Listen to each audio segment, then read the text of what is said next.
Good morning, guys. How are you doing? Yeah? Not bad. Are you excited to be at school on a Monday morning? No? Yeah? No one's excited for Monday mornings. So let me tell you a little bit about myself, and then I'll tell you about the program that me and my partner Oleg have kind of designed. First about me. I'm from Texas. Do you know where that is? Yeah. Where is it? Good. What part of the U.S.? You know about Austin? Yeah? The western part? Close. Southeast. Not quite. South, it's kind of southwest, south central, yeah? What do you know about Texas? Anything? It's a desert? Okay. Huh? That's why I'm asking you what you know. Nothing? What do you know about the food? Good, steaks. Yeah, we also have very delicious Tex-Mex. It's like a mixture of Mexican food and Texas food. Texas is is it the largest state in Texas? I mean, in the U.S.? It's the second largest after Alaska. Good. Second largest in terms of square volume. What about in terms of population? Is it the most populated state? California. Good. So what number is Texas? 2, again. Yeah, so we're number 2 in a couple of different areas. So I'm from Texas. I used to be a lawyer, and I used to be a headhunter. Do you know what a headhunter is? What's a headhunter? Do I hunt for heads? Am I a bounty hunter, a killer? If you do like guns in Texas. What's a headhunter? It's a person who... A mercenary? No, not a mercenary. Yeah. It's a person who seeks new, people for a company. Yeah, good. Someone who helps companies find good qualified employees. Yeah. So I used to help lawyers find jobs or companies find lawyers. About 8 years ago, I started teaching English and what we call soft skills. I've lived in China, Thailand, Turkey, and I spent the last 2 years here in Moscow, in Russia. I teach a lot of different kinds of English to a lot of different kinds of people, but I specialize in business English, legal English, and what we call soft skills. Do you know what a soft skill is? Soft and hard. What's the difference between a soft skill and a hard skill? Not physical. Okay. What else? What do you think? A soft skill. Oh, surfing the internet? Actually, that can be. Not necessarily just looking at anything, but research. Research can be a soft skill. What else? What else do you think of? If I tell you that understanding physics, is that a soft skill or a hard skill? Understanding and applying physics or chemistry or biology. Do you think it's a hard skill or a soft skill? Yeah, that's a hard skill. If I tell you about negotiations, communication, leadership, hard skill or soft skill? Good, now you've got it. Now you understand. Soft skills are teaching things that are transferable to many different jobs, many different industries. Yeah? Do you think such skills are useful in your lives? Yeah? Yeah, I think so. So a couple of other facts about me. One, I've been now to 64 countries in my life. I'm trying to get to 100, hope to get there next year. Another one is that I am afraid of flying. Is anyone else here afraid of flying? Yeah? So we got one. All right, good. I'm not alone here. You're afraid of flying. You don't like flying. Anyone else? That's it? Just 3 of us? All right, we got 4. That's good. Anyone else? No? Yeah? So you guys like flying? Yeah. You like flying? All right, good. What are you afraid of? What is it that you're afraid of? Are you afraid of snakes? No? You're afraid of snakes? Okay. I heard spiders. Spiders? Big ones or small ones? All of them. Any spider at all. Yeah? Okay. Insects. In general, insects, all right? What else? What do you afraid of? What makes you scared? High buildings, like going to the top of a building, yeah? Have you ever seen those videos where they climb to the very top and they're doing like a selfie and they look like they're about to fall off? Yeah, I get a little nervous when I see those too. What else? What else makes you scared? Nothing. You're scared of nothing. Water. Scared of water, okay? Some people. Darkness. Yeah. Darkness. Darkness. You're scared of the dark, okay? Do you know the term glassophobia? Scared of glass? No. That's what it sounds like, is that you're scared of glass. That would be a very odd thing to be scared of, but no, that's not it. It's another very common fear. It's actually, I think it's the number 4 or 5 fear in the United States. I'm not sure about worldwide or in Russia. What do you think that people are afraid of? Exams? Okay, that's a pretty good one. Are you guys afraid of exams? Yes. Yeah? Are you afraid of the exams, or are you afraid of the results and how your parents will react if you don't do good enough? Yeah? Glassophobia is a fear of public speaking. Yeah? Do you have a fear of speaking in public? In a foreign language, maybe. In a foreign language. So if I ask you to come up here and tell a story in Russian, no problem. But if I ask you to come up here and tell a story in English, oh, I don't know if I can do it. What do you think? Who is scared of public speaking in English? Anyone? Nobody? Okay. Be honest. Be honest, because if you're not, I might call on you to come up here and give a speech right now. Okay? Who's scared of speaking, public speaking in your native language? In Russian? Yeah? That's all right. Do you think that I am scared of public speaking? No. No. Why not? Because you're doing it. That's true. Yeah, how am I doing? Bad? Good? Okay. Not bad? Yeah, somewhere in the middle? Good. That's good. And you've been doing it in 64 countries? So. Sure, yeah. Well, that gets us to what kind of speeches. Do you think public speaking is a good skill to learn? Why?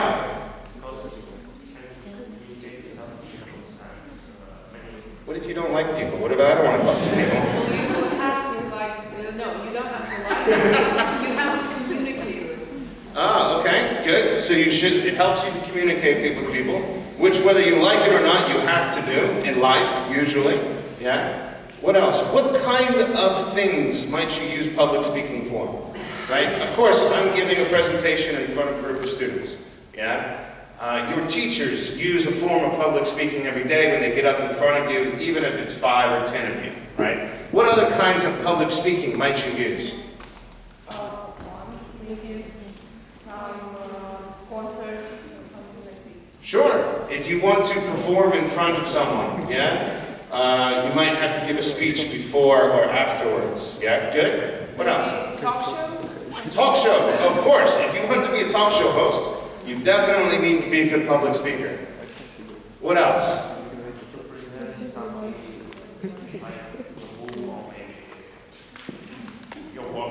Yeah, absolutely. Did you guys ever watch Steve Jobs when he was presenting the new Apple products?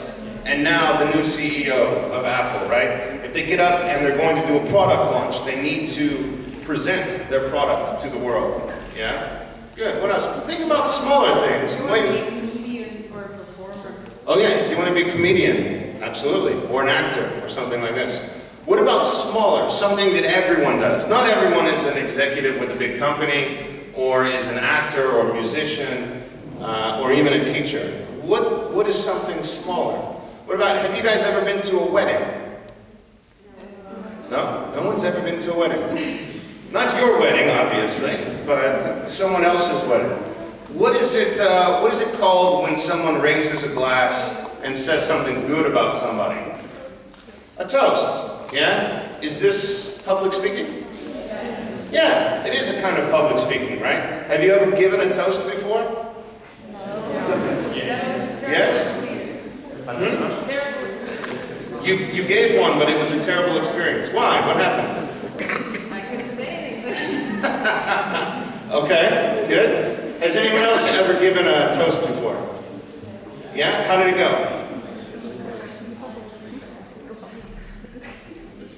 Yeah, it was all right. No problem.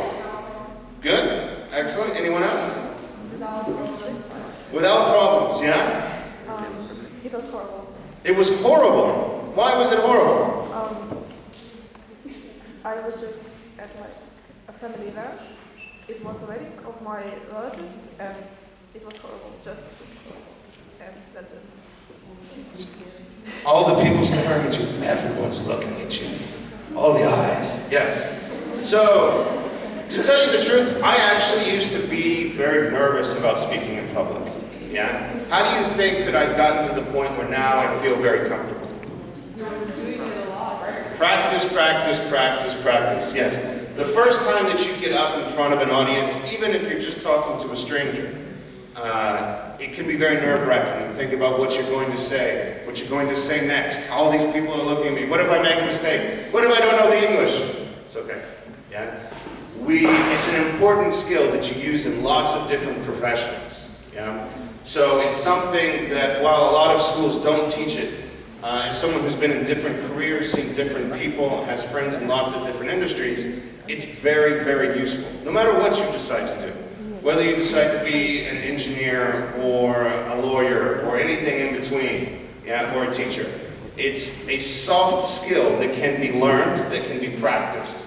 And that's something that's very important for you guys to develop to help you in life. Not just in your career, but also in life. The next time you get up to give a toast, you don't have to feel so nervous, and you can understand what to say and how to say it and how to be comfortable. Yeah. Another thing that we do, another thing that we teach is called critical thinking. When I say those words together, critical thinking, what comes to your mind? What does it mean to you? Thinking. Are you a good thinker? Self-analysis. Like self-analysis. Self-analysis. I like that, yeah? Not only self, but analyze the other people. Okay, analyzing other people as well. All right. What else? What do you think? What do you think about critical thinking? Are we now just like criticizing critical thinking? Yes, that's right. We're being critical of what the definition of critical thinking is. That's very important. So I'm going to give you two statistics right now, and then I'm going to make a statement. And I want you to think about whether the statement is true or false. Okay? All right. Statement one. And these are actually true statements as well, by the way. Statement one. Over the last 15 years in America, in all of the states, crime has gone down every year except last year. It's Trump likes to tell us about it. But every year, crime has gone down, and it's at an all-time low. Yeah? Every year over the last 15 years. That's the first statistic. Second statistic. The number of guns in American households has gone up every year over the last 15 years. The number of guns in American households has gone up every year over the last 15 years. So, you've got two statistics. Now I ask you the question, do you believe that guns make America more safe? Part of people maybe not. It's all right, you can think about it. I got time. I'm not going anywhere. What do you think? And remember, it's obviously a trick because I've told you this to try and get you to think about critical thinking. So, what do you think is missing? What do you think could be the critical thought process that leads us to a different conclusion? I've told you that crime has gone down. The number of guns in households has gone up.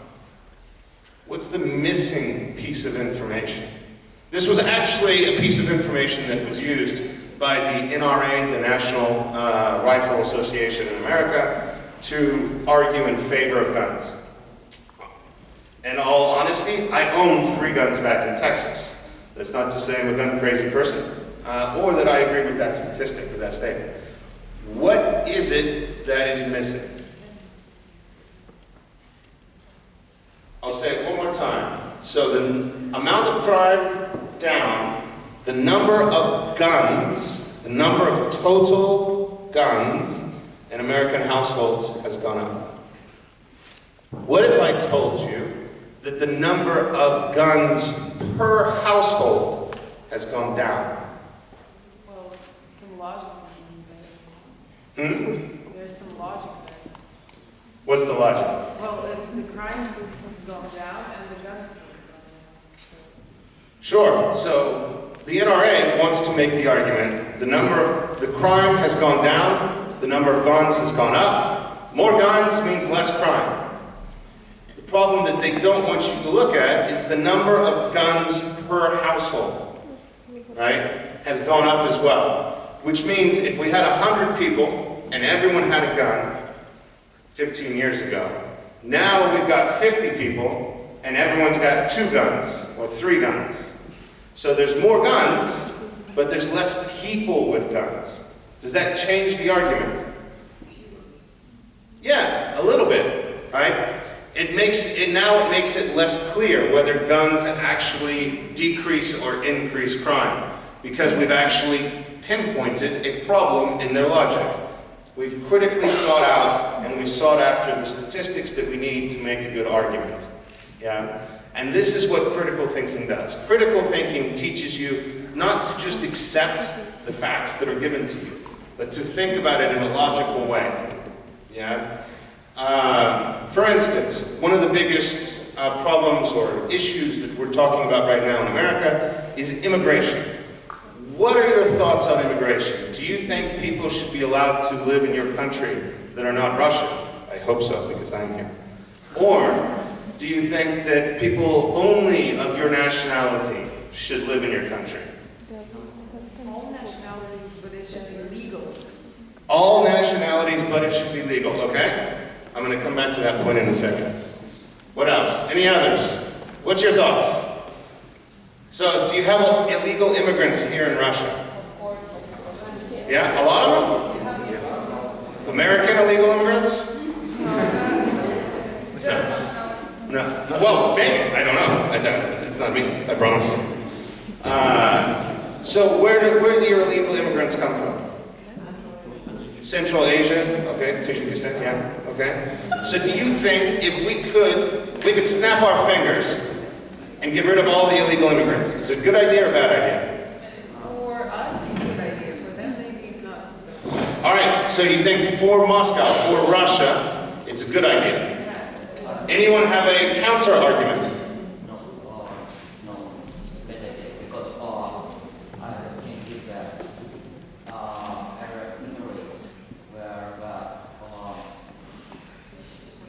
locals like car washers and car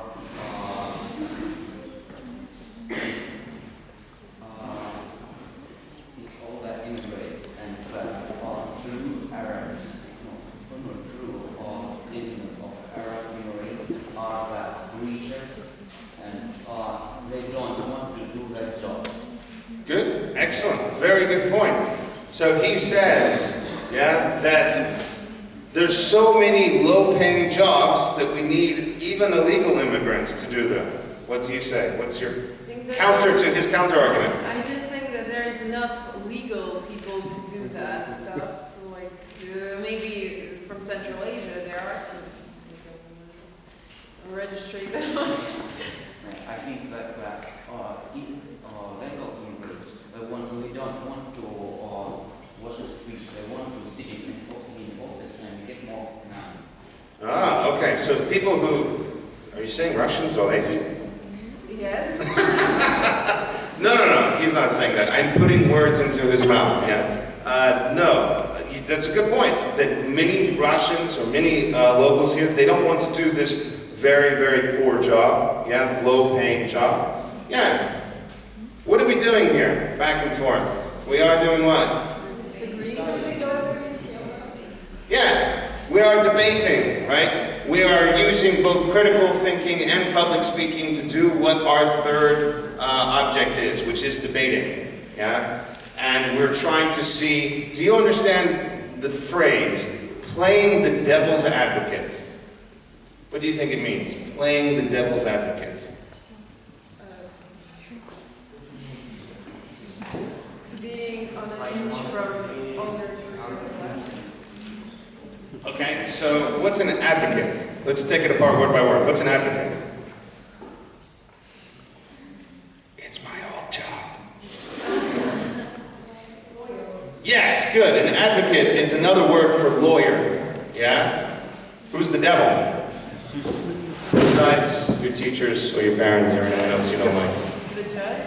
The judge? Okay, well, sometimes, yeah. I met some pretty terrible judges in my day. Who's the devil? Is he a good guy or a bad guy? Depends on if you like him, I guess. There are such things as people who love the devil. But, so when we say playing the devil's advocate, it means arguing the side that I don't necessarily believe in. Yeah?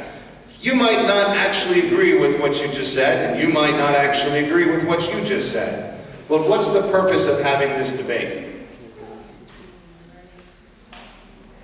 Well, learning to talk, but also understanding the issue more clearly, right?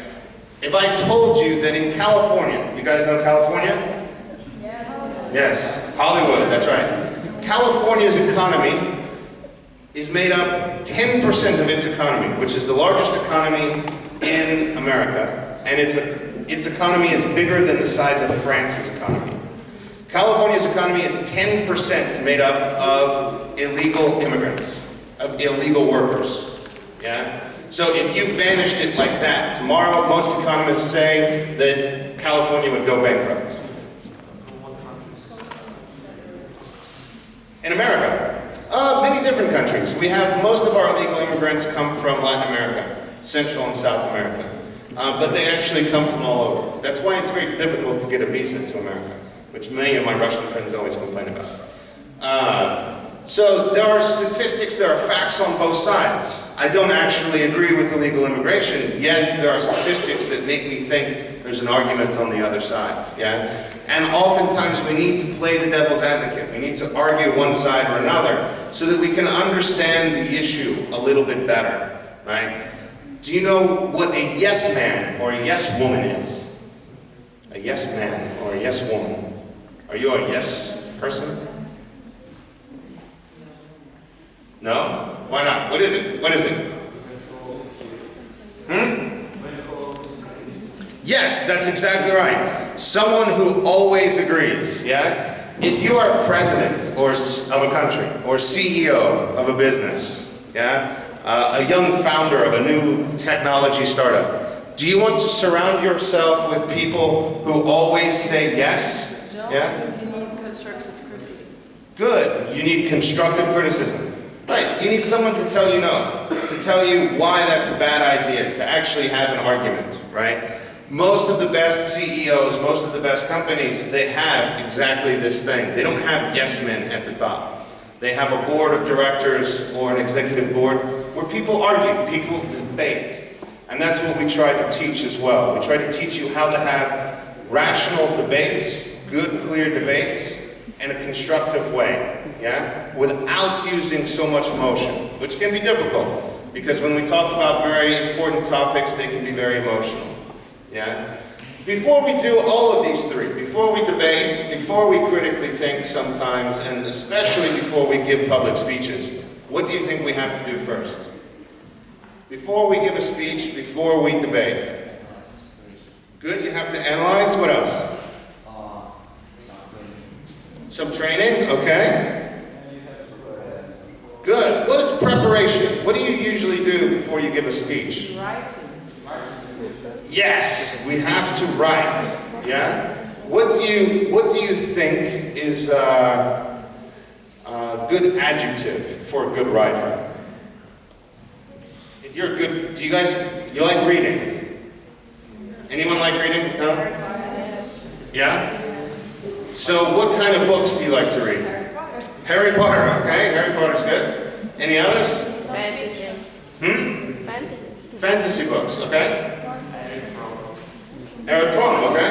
Good. Any kind of fiction, yeah? Do any of you guys want to be a writer? Anyone? Yeah? Excellent, okay? So that's the fourth thing that we teach. We teach creative writing, yeah? What does it mean to be creative? Do you think you are creative? Yeah, original ideas, original thoughts. Does it have to be fiction to be creative writing? No, right? Creative is just about thinking what we call outside the box, to do something that no one's thought of or done before, right? Whether you're giving a toast or whether you're debating about guns or anything else, creative writing is just writing your arguments, writing your speech, or writing a book or a poem, yeah? And do you think writing is something that you are born with, or do you think it's something that you learn? What do you think? A little bit of both? Yeah? So do you think you can become a better writer? Yeah. How? By practicing. Good, excellent, yes. Everything, yes, everything that we've talked about here, whether it's critical thinking, creative writing, debating, public speaking, it all comes back to one word: practice. Yeah? These are all skills, they're all soft skills, they're all things that you can learn and develop, they're all things that will help you in your personal and your professional lives going forward. But they're also all things that you need practice at. Yeah? And it's an important part of life to be able to practice these things, not just with a teacher, but also in your free time. Our goal is to give you the skills, to give you the tools, and to give you an environment where you can practice with us, but then go on and practice on your own, with your friends, and in the privacy of your own homes. Because that's how you really get good at these things. You analyze your own arguments, you develop your own creative writing, and you even work on your own public speeches. Yeah? Any questions about the programs, the things that I've talked about today? Or about me, if you feel like it.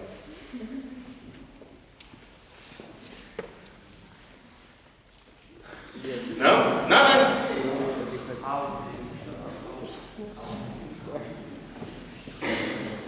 How did I decide to come into this kind of work? Luck, actually. I read a great book recently that talks about the role that luck plays in most people's lives. And it just happens that I was in between jobs at a moment, having lunch with an old friend, and he said, "Bill, you should go teach English abroad." And I thought he was crazy, but 6 months later I was living in central China, learning Chinese, eating food I'd never eaten before, and being lost in general. And that was about 8.5 years ago. So, yeah, luck. Bad luck or good luck, you can decide, I don't know. But do I like my job? I love my job. Yeah. I actually work every single day. I don't have a day off. I haven't had it, well, that's not true. I had Min's day off. But other than that, I don't have a day off usually. I work 7 days a week. But the great thing is, and this is one of the important parts as well, when we talk about critical thinking, to change your idea of what a job, what a career should be. In America, we've already started to change it. It used to be, what do you want to be when you grow up? A doctor, a lawyer, an accountant, a movie star. Now the question that most teachers are asking their students is, what do you want to do when you grow up? I want to help people. I want to write something. I want to create something. I want to fight for something, right? It's a different verb, which connotes a different kind of meaning. So the way that we look at jobs now, or starting to look at jobs in America, is a lot different. If you do something that you love, then it doesn't feel like work. To me, the last 30 minutes has not felt like work at all. Every time I get in front of a class, it doesn't feel like work, because I love it. Any other questions? So is about language learning or something else? What's that? It's about language learning or it's about... These courses, they're actually about both. So one, we try to teach you how to do these things in English. Yeah, the critical thinking, the public speaking, and stuff like that. Why do we do it in English? One, it helps your English skills overall. But also because if you're giving a speech, if you're doing a lot of these things, you're not, in the world today where globalization is prevalent, you're not going to be doing it very often in your native language. Yeah? If you have a meeting, if you have a public speech, if you're trying to debate with someone, and even if you want to sell 1 billion copies of your new novel, the best way to do it is in what most people consider to be the world's language, because it's spoken by more people than any other language, which is English. So we try to emphasize the skill as well as English training. No, sadly, actually, my Chinese is still a little bit better than my Russian, but I'm learning, I'm trying. People say that I need to find a Russian girlfriend and that will help, I don't know. But... Any others? No? All right, guys, well, thank you very much. If you have any questions at all, please feel free to contact me or my partner, Oleg, or your head teacher. Thanks for your time, and I hope you have a great week and a great Monday.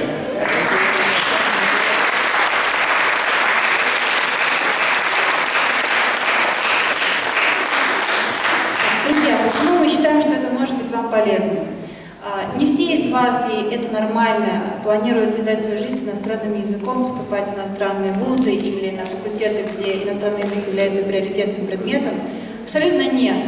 Но то, что такой курс поможет вам в вашей будущей карьере, какой бы она ни была, и если вы хотите выйти на какой-то другой, более высокий уровень в своей будущей профессии, то, конечно, да. Повысится ли ваш уровень знаний иностранным языком? Однозначно. Научитесь ли вы отстаивать свою точку зрения в письменном виде и в устном виде? Однозначно да. Появится ли у вас уверенность в каких-то переговорах или в публичных выступлениях? Тоже да. Хорошее произношение, высокая скорость речи, умение презентовать, отстаивать точку зрения – та возможность, которую мы вам предоставляем. Воспользоваться ею, естественно, только ваше желание. Если вам это интересно, запись на курс ограничен. Если вам это интересно, на официальном сайте нашей школы, в разделе «Лингвистический центр», есть вкладка «Партнеры, партнерские программы». Там есть полное описание того, что вы сейчас увидели, с названием всех 4 частей этого курса. Там есть видео, которое мы делали с учениками нашей же школы в здании на земляном валу. Почему мы предлагаем именно вам? До 10 класса, 11 класса мы уже не предлагаем. Потому что сейчас у вас есть такая возможность, потому что вы не в этих жестких рамках ЕГЭ, которые сейчас стоят у 11 класса, да, и по времени у вас есть еще возможность. Появится ли она у вас в 11 классе? Вопрос спорный, потому что у вас уже будут несколько другие заботы, и то, что вы можете получить сейчас, а потом можете просто поддерживать. Поднимите руку, кому было интересно сегодня. Смотрите, гораздо больше, чем людей, которые знают, что у нас есть лингвистический центр. Поднимите руку, кто считает, что так или иначе будет полезно иметь те навыки, которые сегодня нам показывал Билл и, в принципе, мотивировал нас на это. Друзья, теперь вы знаете, что у нас есть лингвистический центр. С чем вас я поздравляю. Там очень много интересной и полезной для вас информации, в том числе тот курс, который мы презентовали сегодня. Еще раз огромное вам спасибо. Хорошего вам дня.